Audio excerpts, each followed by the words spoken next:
We are headed. You got Merriam on your left. You got Thompson on your right. And you see the 4 next to Gerry Thompson's name.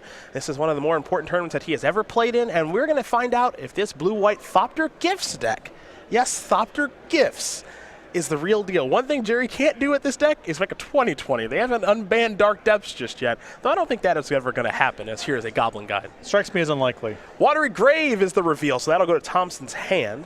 Merriam going to sacrifice that Scalding Tarn for a Sacred Foundry. So Ross will fall to 17, Gerry to 18, and we are underway here in round number 5 of our Columbus Invitational. And this is a matchup, you know, I've spoken about the praises of Zoo now for a while. This is a matchup where I would definitely rather be playing Burn than Zoo, because Thompson's deck is going to be equipped with some number of Wrath of God, Supreme Verdict type effects, and just being able to get one creature on the battlefield, hit a couple times, and use Lava Spikes to clear someone out, I think is a much more effective strategy in this matchup than trying to play a bunch of Wild Nicoddles onto the table. Well, Goblin Guide, you know, when it hits a land, it gives you another card. So if Gerry kept 7, he goes up to 8, draw step is 9, play a land is 8, you get to discard. Well, I don't mind if I do discard a Sword of the Meek into the graveyard, because that's where you want that to be.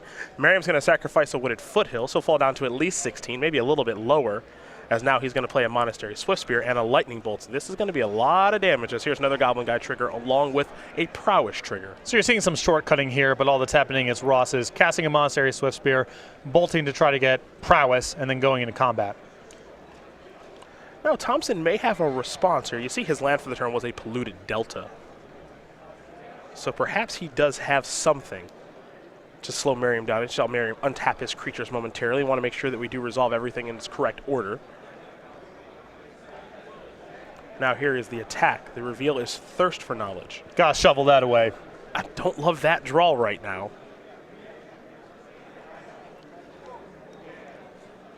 The thing about Burn, as Thompson's going to sacrifice Polluted Delta, this deck comes out in a hurry. And I'm not sure what the Game 1 matchup looks like for Thompson here. It seems like with Merriam's draw thus far, it's not looking great. Gerry, he has 4 copies of Path to Exile in his main deck. Pretty obviously doesn't have one, or else he would have gotten a Hallowed Fountain and killed something.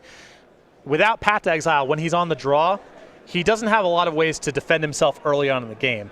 And if he has to get to something like Gifts Ungiven, or get to Thopter plus Sword to get something going, that just might be too slow. Thompson will take a draw. He's already at 10, picked another copy of Sword of the Meek. And this is a bit of the issue, I think, with this kind of deck, right? Where Sword plus Thopter is very powerful, but Sword's not all that powerful on its own. It takes time. And I think if Thompson had a Path to Exile, maybe he would have the time to get everything going. But with missing on the first turn and being on the draw, it's asking a lot here for Thompson to win this game. A Talisman of Progress. I'm going to go back to my Mirrodin roots here. Make sure I know all of those ones. That's your blue-white Talisman. Can you name them all?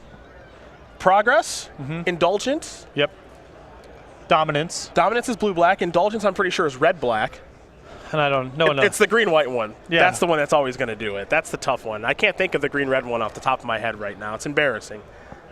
Can't believe I'm failing, as Merriam's going to attack for 3 damage here. It's actually Talisman of Impulse. So yeah, what is the green-white one? That's the mystery. I feel like it's not. Yeah, it's not Progress. That's blue-white. No one knows the green-white ones. Vitality? Is that it? Did I just make that up? I probably made that up. Apparently it is Talisman of Unity. So I did just make up. Yeah, you're just making up talismans here in the booth.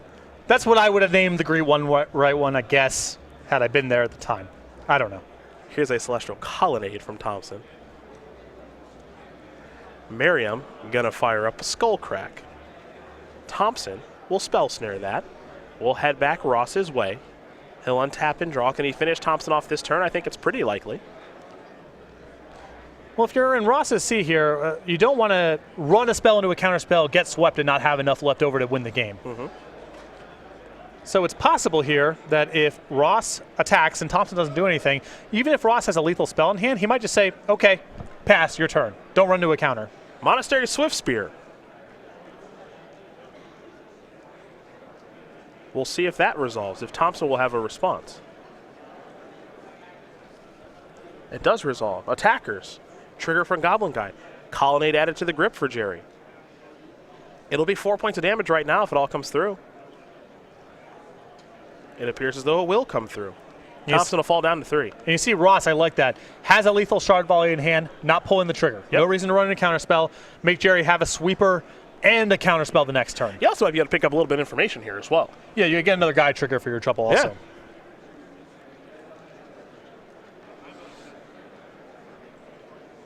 Merriam going to be a little patient here. Going to start by playing a mountain. Go to the attack step. Trigger, Gifts Ungiven. If you didn't know that was in Gerry's deck, he does now. And Ross here can just put the ball into Thompson's court, make him do something. Here's a Path to Exile. Going to go after Goblin Guy.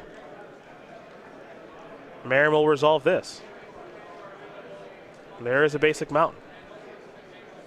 Again, I'm curious to see if he's going to fire off the Shard Volley now or not. I'm still just passing if I'm Ross. Yeah? You're still presenting a lethal attack next turn. There's no reason to move. Well, if he's got 2 spells, I think it makes it look pretty easy. There is a Boros Charm, and that is going to do it. Ross Merriam's going to win game number 1 here over Gerry Thompson. Burn very quickly up a game over Blue-White Thopter Gifts. Now, what gets interesting is, has Gerry addressed this matchup in his sideboard? And as we take a look, we'll find out right now. And we'll see exactly what he's working with. You see 2 Gut Shots, 2 Dispels, 2 Jace Vryn's Prodigies, 2 Elspeth Sun's Champion, a Hurkyl's Recall, a Disenchant, a Celestial Purge, a Timely Reinforcements, a Negate, a Wrath of God, and an Iona Shield of Mirius. So my answer is kind of. Well, Iona, if you can defend yourself for long enough, is going to be basically a lock here unless Ross is willing to bring in Path to Exile, which is a fairly large cost. The Timely Reinforcements, the Celestial Purge, I think those are all fairly easy cards to bring in. I think the bigger thing for Thompson is getting some of the clunkier cards out of his deck. If he can get out of the first couple turns of the game without too much damage being dealt, he can win kind of at his leisure either with Thopter Sword or Gifts and Reanimating Iona. It's all about the first 2 or 3 turns of the game. On Merriam's side, 4 Destructive Revelry, a Deflecting Palm, 2 Searing Bloods, 2 Exquisite Firecrafts, 2 Mutagenic Growths, a Phyrexian Unlife, and then 3 Path to Exile. I think you definitely want the Destructive Revelry in this matchup. You've seen Talismans. It's reasonable to expect other artifacts and enchantments. He could have Leyline of Sanctity in his sideboard for all you know. I think it's fairly safe to bring those in. You probably want some number of Path to Exiles to give yourself an out against something large entering the battlefield via the Gifts on Gift on Burial Rite package. And if there's enough inefficient cards in Ross's deck, I could see bringing in the Exquisite Firecrafts. I don't think he has that much dead weight. He does have 4 main deck copies of Searing Blaze, and I guess you could argue the 2 copies of Lightning Helix, but I think he has enough cards like the Destructive Revelries and the Path to Exiles where he probably will not go to Exquisite Firecraft. Well, there are the options for both of these players. I'll shuffle up and get ready here for game number 2. And while they do that, we will talk about the StarCityGames.com YouTube page where you can go back and watch replays of this and a bunch more. A lot of content on that page. Again, youtube.com/StarCityGames. There's Versus Series archives, Premium archives, SCG Tour archives, and content that's exclusive to the YouTube page, like unboxings. Again, youtube.com/StarCityGames. Become a subscriber today for free and get notified when new content is uploaded to the page. We've almost got 100,000 subscribers over there. Awesome. Pretty sweet, right? And you can go back and watch this match between Gerry Thompson and Ross Merriam later next week as we get ready here for game number 2 between these 2 players. We're going to learn about Ross Merriam first, as he is up a game here. And he's a pretty accomplished player. We've actually watched him go from kind of mediocre player to a really good one. He's a player for a number of years who's had a very high ceiling and a very low floor. And as time has gone on, we've seen less and less of the floor. I think he's just turned himself into one of the most consistent, best performing players on the tour. 15 open top 8s for the 27-year-old from Middletown, Connecticut. 3 open wins, 2 invitational top 8s as well. He is an avid Jeopardy fan, so much in fact that he's actually going to be on Jeopardy later this year. Yeah, he is flying out to stay with me this coming Saturday. Okay. A week from tomorrow. Okay. He'll be in Los Angeles, or I guess they film in Culver City. So okay. and I live about 10 minutes from Culver City. So okay. He'll be staying with me for a few days while he gets prepared for his Jeopardy challenge. I'm expecting big things. I cannot wait to see how he does in Jeopardy. He has a lot of really weird information off the top of his head. Yes. Just a lot of factoids. Yes. He's been working at this for a very long time. Yeah, he just knows stuff. I've gone on a couple of drives with him to SCG Tour events during Season 1, and he's the person that if you say something wrong, he's like, actually, that's not correct because of all of these reasons. And he just knows a bunch of things, which is, kind of cool, actually. Like, he just knows a bunch of stuff that I would never know, but if I have a question, I know who to go to. Now all you got to do is get him to remove actually from the vocabulary. That'd be nice. Yeah. That'd be nice. I don't know if he's got the ability to do that. We'll see what he does on Jeopardy. If you do well enough. We could be watching the next Ken Jennings here. Hopefully. Yeah. Be good. I know Ross cares about this a lot. He's been working very hard to get to this point. For Gerry, I don't know if we're ever going to see him on Jeopardy, but I think we'll continue to see him in the feature match area here on the SCG Tour because he wins a lot. Yeah, 20 open top 8s, 5 open wins, 6 invitational top 8s, and 2 invitational wins. He is currently practicing partner acrobatics as a 31-year-old from Elk River, Minnesota. And now he lives in Roanoke, hanging out with Brad and Todd and Ross and Michael Majors, Tom Ross, the whole entire crew. He's having a blast, and he's playing a lot of Magic again. Yeah, the gang's finally all back together. Thompson had a bit of a sabbatical a few years ago where he was working on game design for Wizards of the Coast, working on Magic sets, living in Seattle, but has recently moved back to Roanoke and is now testing with Brad, Todd, and all the rest. I know for him this weekend, he wants to get that Players' Championship invite taken care of. Yes, you know, he's put in some effort. I mean, there were a couple tournaments that he took off, but he's definitely made a push here towards the end of Season 1, and he would like to lock up an invite for the Players' Championship now. He got second place in Philadelphia. You know, losing to Noah Walker in the finals there. We've seen some top 16 finishes. We've seen just a couple of misses playing for top 8 here during Season number 1. So he is definitely wants to get this out of the way now. Currently number 4 on the SCG Tour leaderboard. You have to be 1 through 3 here during Season 1 to qualify for the Players' Championship. So we'll see if things do break his way. Right now he's chasing down, or at least trying to, Joe Lissette and Andrew Tenjo. And this is one of the big costs of playing Burn is you just don't mulligan very well. Merriam now going to 5 cards. Very challenging to lava spike someone out when you're only working with a 5-card opening hand, especially with Thompson getting more interaction with 2 copies of Dispel in his sideboard, the timely reinforcements as well. Merriam will take a look. See if he finds 5 cards that he likes. Can't forget that he does get a scry, and he'll scry right now. Top card going to the bottom. We're underway here in game number 2. Teleria West is where Thompson will start. For Merriam, it's a Sacred Foundry untapped, Monastery of Swiftspirit, and he'll come across for 1. Very important for Merriam to have a creature on the first turn of the game when he's on 5 cards, because assembling a critical mass of spells on 5 cards is very hard to do. You need a creature to get the ball rolling. Thompson with a Mystic Gate as his second land. And Thompson's kind of got this goofy mana base. He's got Mystic Gate in there. He's also got Teleria West. He's got some basics and some fetches. He's got Glacial Fortress, which actually can't enter the battlefield untapped right now, as here comes Monastery Swiftspear. Yeah, it's an odd smattering of dual lands here, but there's pressure on his man in a bunch of different directions, so trying to hedge a little bit. Here's Eidolon of the Great Revel, as Wooded Foothills is going to dig something up. It's going to be a stomping ground. So Thompson says, I'll Spell Snare that, path the Swift Spear. You can get your mountain, and let's get that board clear. Spell Snare, maybe a card primed for an uptick. I think so, and Thompson's deck is definitely just trying to get out of the first turn or 2 without too much damage being done, and Spell Snare is a really important part of that, especially when it's on the draw. Looks like Thompson does have a copy of Dispel, also has another copy of Path to Exile, and we can't ignore that Thirst for Knowledge either in Gerry's hand as we head back Ross Merriam's way.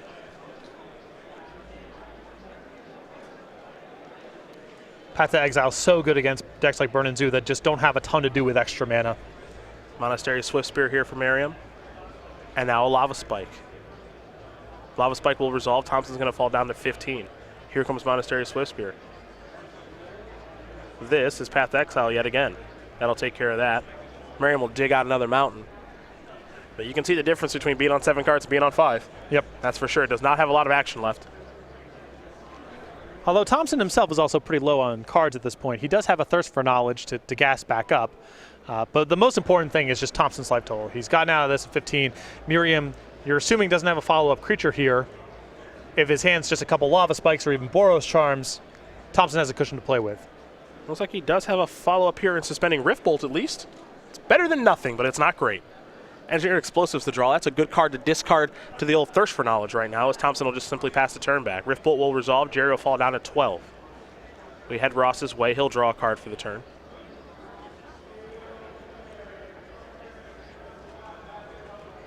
Here's a Thirst for Knowledge. Shields are down here.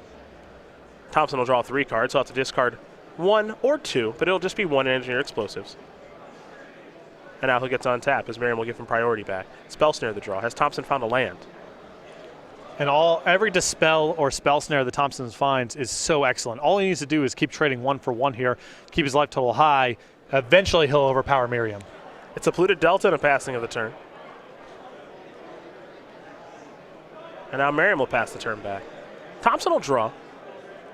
Looks like he's found a copy of Gifts Ungiven, and that could be the whammy. Exactly, especially sitting back with Spell Snare backup. Thompson here can Gifts for Iona, assuming that he's brought it in. Protected himself from some weird 2-mana spell. And if Merriam doesn't have Path to Exile, he's locked. And even if he has Path to Exile, it's not like he's in a good position. Yeah, Thompson's going to sacrifice these fetch lands one by one. Going to fall down to 10. Now it's time for a little gifts on given action. That will resolve.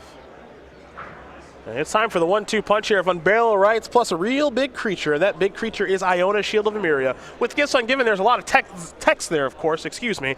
But one of the things you can do is you can only search for 2 cards instead of 4, which means that Ross has to put those 2 cards into the graveyard. That means Unbearable Rights is only going to cost 4, not 5, and it's easy mode from there. Very interesting there. Merriam immediately conceded. To me, that indicates that he doesn't have any copies of Path to Exile in his deck at this point.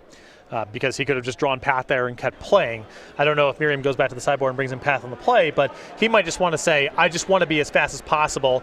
If Gerry's able to combo me out, that's okay, but I can't bring in these Path to Exiles that don't deal damage. At the very least, he's going to go back to the deck box, and that was one of the things I was actually going to watch, was is he going to go back and at least reevaluate the decision? Because if you're conceding like that, likely you don't have Path at all. Well, I think the 4 copies of Searing Blaze and the 2 copies of Lightning Helix are easy cuts. Even if you want some number of Destructive Revelries, maybe the full 4 is excessive. I can see the same argument for Path to Exile. He may want 1 or 2 copies, but maybe not the full 3 because drawing cards that don't deal damage is just giving Thompson a lot of time. Well, both these players will reevaluate some things, given that the role reversal between play and draw is taking place. So Ross will be on the play here for game number 3. We'll see if he can find a hand that he likes. But you see both shirts that Ross and Gerry are wearing here. This is shameless plugging for the Star City Games shirts, by the way. It's all shameless. It really is, isn't it? The StarCityGames.com brand new official shirts are available at go.starcitygames.com/apparel. Brand new, a little bit cozier, better build of these things. And look at Tom Ross, quite the model there. Yeah. I must say. Cotton poly blend, screen print in the United States. Go.starcitygames.com/apparel. This advertisement, equally as shameless or shameful as any other advertisement we do. Absolutely. We'll have a hoodie one soon, because we got new ones of those now, too. Yep. Getting ready here for game number 3 between Ross Merriam and Gerry Thompson. Both these players off to a really nice start this week. And it's always nice when you play an invitational. You know this because you've top 8 at 1. It feels like you're kind of playing sections of a tournament. Mm-hmm. And it's like the checkpoint is kind of 3-1 or better for each section. And if you can do that, you can give yourself a chance to 4-0 the next one. So ideally you would 4-0 each of them, and then life is really good. But you want to walk out of each spot of 3-1 or better, I think. I like the evaluation of feeling like it's a leg of a race. Unfortunately, this invitational is so large that I don't think 12-4 is going to make the top 8. And in fact, some of those players might miss the top 16. This event is so large. So 3-1 start is totally fine, but at some point you need to have one of those 4-0 runs. Yeah, I think of just playing in, nationals back when that was a tournament and the invitationals I played in. I just like to look at it. It's a weird way. I used to look at it as kind of playing like a Magic Online 8-man.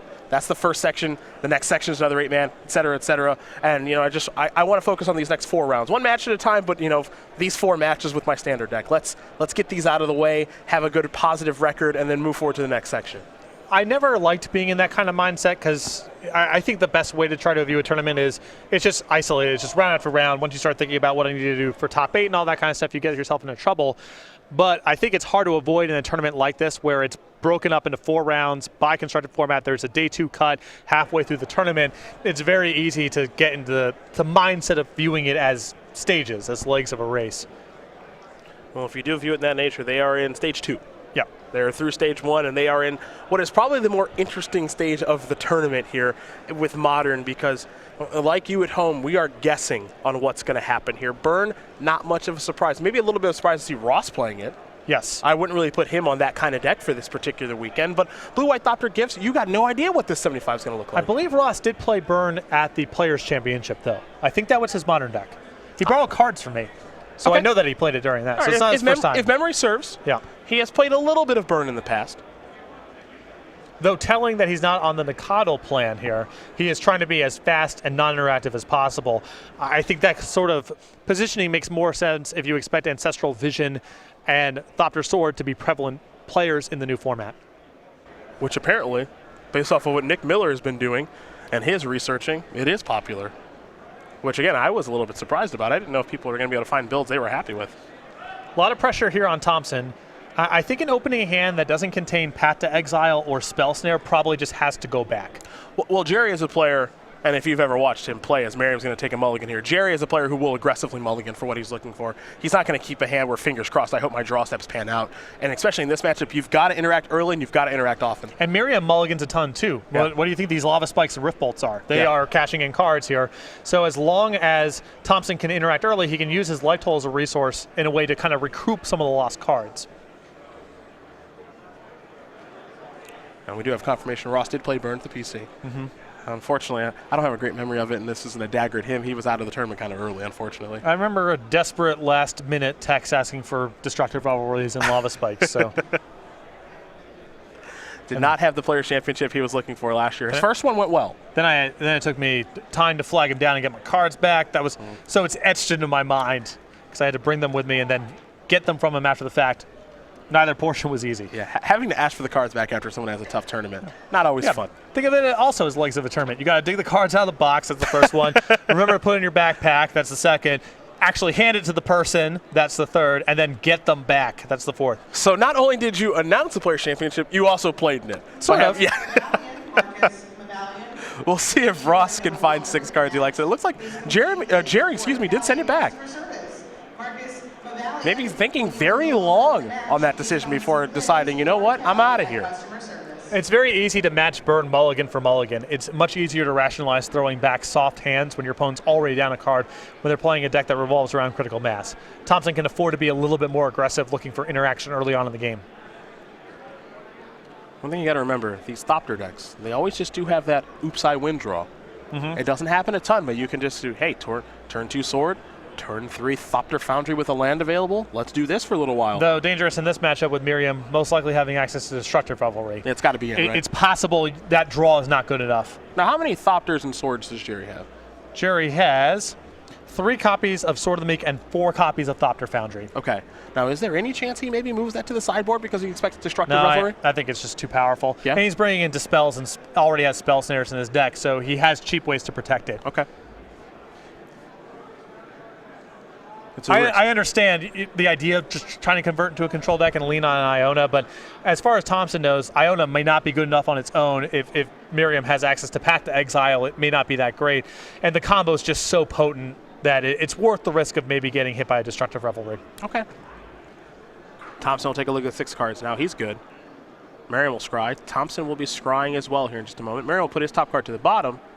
For Thompson, we'll see where that top card's going to go.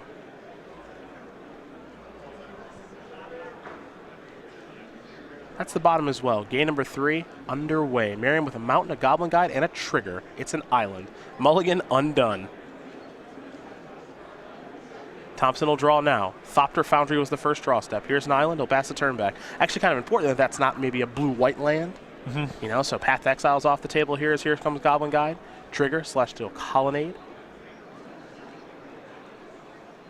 Thompson down to 16. Follow-up. Lava Spike. Is there a second land here for Ross Merriam? The answer is no.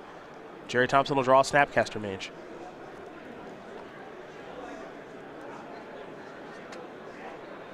Looks like there's a Ghost Quarter in the hand. Yeah, that mana base is funky. It is all over the place. Looks like he has a Plains too. Let's see what comes next. He might be thinking Thopter Foundry. He's got Sword, and he's got Thopter Foundry to follow up with. Gonna be tough for Ross if he doesn't draw a land real soon. Something interesting about this as well, I believe Thompson with a Ghost Quarter in his hand. Merriam has shown a lot of basics in this game, only has 1 Stomping Ground. If Thompson suspects that that's the case, he can snipe the Stomping Ground if it shows up, cut Merriam off of green for the entire game, and probably not have to play around the Shatter effects anymore. It's most likely Destructive Revelry. Another Goblin Guide. Path to Exile will be the reveal not once, but twice. Gerry doesn't get to draw it now, but it'll be his draw step, so he'll pick up that Path to Exile. And it might just be time for Thopter Foundry and start to crank him out. But that's the thing about a deck like this and a matchup like this. It might be straightforward to just say, I'll play Thopter Foundry, I'm going to start cranking out 2 3s and gain some life and hopefully be good enough. And maybe that is what he's going to do, but he's got some real decisions to make. Now, he's going to do it right now in the main phase. So I think what Thompson wanted to think about there is there a way for me to have a reasonably defensive turn without exposing myself to destructive revelry? But the answer might have been no. And on top of that, with the sword already in play, he's sort of liable to Destructive Revelry to begin with. This play has the highest ceiling if Merriam can answer it, so it looks a little risky for Thompson, but I think it's a good gamble. Yeah, and it demands an answer right now, as you mentioned, because not only is the combo potent against burn for very obvious reasons, but also there's a 2-3 blocker in the way now. Yeah, it's very well set up here, and Merriam can't fight over this with even things like Skullcrack because Thompson is just gaining 1 life at a time. This is very challenging for Merriam to punch through here if he can't do it right now. Thompson at 10, Merriam at 20, and Ross in some serious trouble.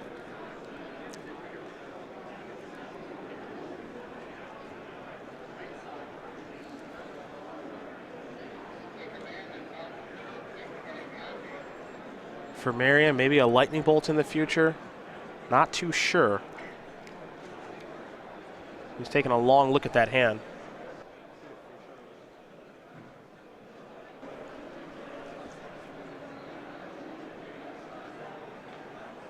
Yeah, here's lightning bolt.